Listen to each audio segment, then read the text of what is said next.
Hi everyone, I'm Ajeem. Welcome back to my YouTube channel. So we are continuing with the Java Bootcamp. In the last lecture, we have seen about various printing statements in Java. Okay, wait, let me see. Various printing statements in Java like println, printf, print statements. We have seen why do we need that much printf statements and why we are using them. For formatted outputs, we use printf. To get a new line, we are using println, and just to print a statement, we are using print. And we have seen that those things. Hope you are clear with those topics. If you have any doubts, feel free to share your thoughts in the comment section.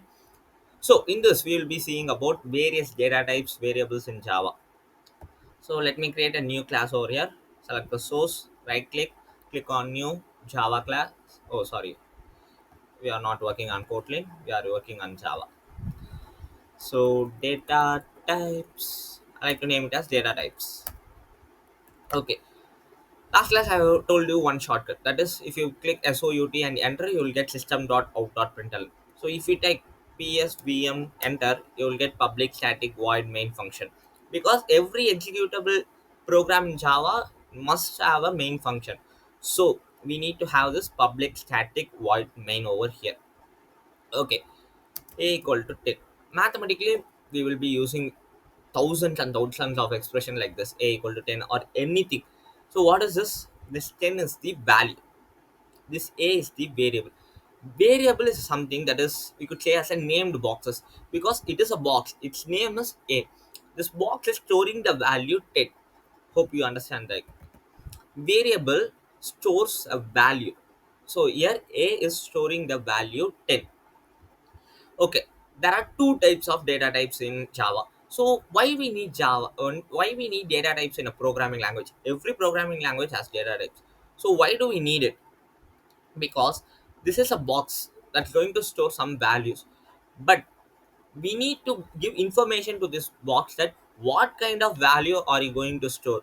Whether it is going to store a whole number or a decimal point number or a character or a string. So let's see, there are two types of data types. One is primitive, another one is non-primitive. Primitives are basic stuffs and non-primitives are advanced stuffs. So in non-primitive we have the string. So that one we are using quite a lot. So we will see about that. Other than that, all those classes like array lists, scanners and interfaces, arrays, we'll be seeing those in the upcoming lectures. So now let's concentrate only on the primitive data types.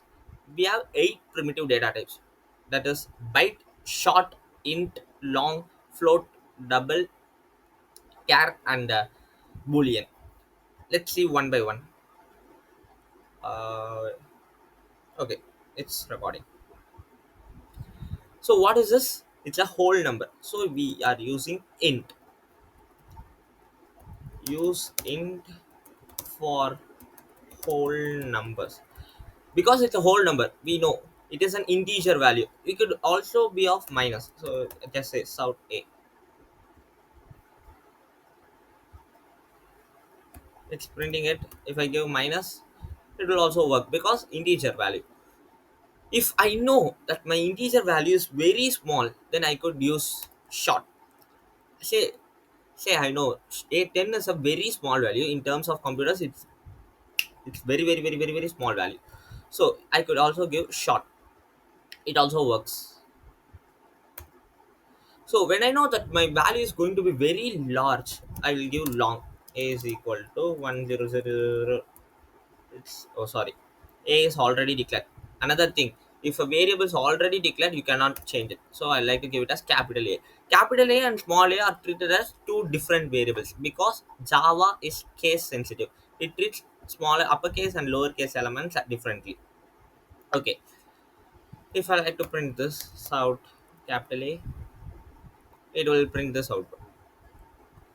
Okay, we have seen why we use in, why we use short and long, because this differentiation has been given to just to maintain the space complexity, because long gate takes much more space than integer and short integers. So use long when only you know that my integer value is going to be too big. Use long, otherwise you just stick with integer values. It's much more enough. So use char for single characters. Char ch is equal to a.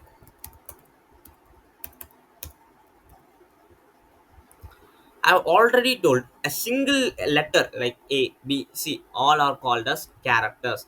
Group of characters are called string. So always character must be enclosed within single quotes and a string must be enclosed within double quotes.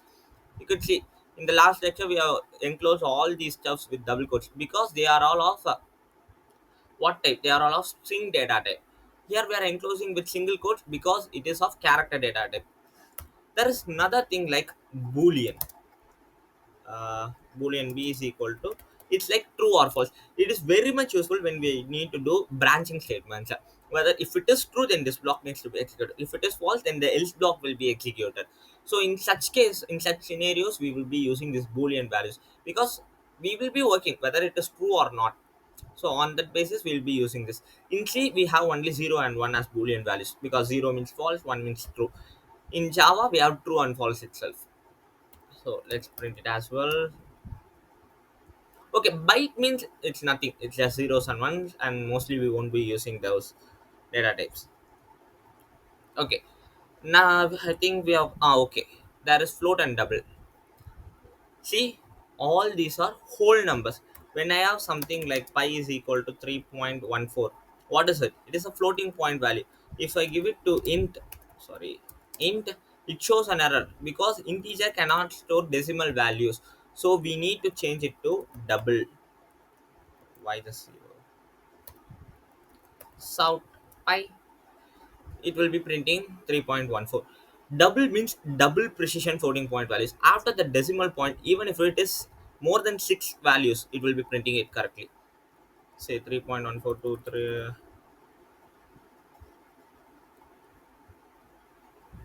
It has printed the entire statement. I would like to change it to float. Float is also used for storing this, but we need to give f over here. See what is the change happening over here. Only some 7 values have been printed. So use float when you are less precise. Use double when you are accurately precise of what you are doing. Okay, that's all about this primitive and non-primitive stuff. And I told we will be looking about only one non-primitive type, that is string. Str is equal to double quotes Ajeem's thoughts. I like to print it out.